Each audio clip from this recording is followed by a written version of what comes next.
আজ আপনাদের সঙ্গে শেয়ার করি গতকাল অর্থাৎ শনিবারটা আমাদের কেমন ছিল। জানেন তো এখানে শনি রবি সমস্ত স্কুল কলেজ ইউনিভার্সিটি ছুটি থাকে, তাই দুপুরে খাওয়া দাওয়ার পর একটু রেস্ট নিয়ে ভাবলাম বিকেলে কোথাও কাছাকাছি ঘুরে আসি। ঠিক করলাম কাছাকাছি একটা কফি শপে যাই, তাই বিকেলবেলা বাস ধরে চললাম একটা কফি শপের উদ্দেশ্যে। এরপর বাস থেকে নেমে রাস্তায় হাঁটতে হাঁটতে কি সুন্দর টিউলিপ ফুলগুলো ফুটেছে দেখে ছোট্ট একটা ভিডিও ক্লিপ নিয়ে নিলাম।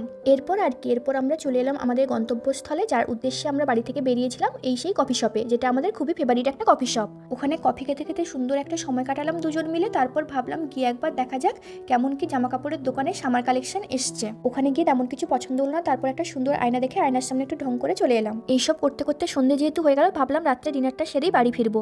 তারপর ওখানে গিয়ে দেখি বাবা বিশাল লম্বা লাইন, কেন বলুন তো, যেহেতু শনিবার ছিল আর উইকেন্ড বলে সবাই বাইরে খেতে এসছে। অবশেষে 1 ঘন্টা ওয়েটিং করার পর আমাদের সুযোগ এলো। এরপর ডিনার করতে করতে ভাবলাম যে রেস্টুরেন্টে আমরা খেতে গেছি ওখান থেকে আমাদের অ্যাপার্টমেন্ট যেহেতু 1 থেকে 2 কিলোমিটার হবে, তাই আমরা হেঁটেই বাড়ি ফিরবো। তাই ডিনার কমপ্লিট করে রাত 9:30টার সময় দুজন হাঁটতে হাঁটতে বাড়ি চলে এলাম।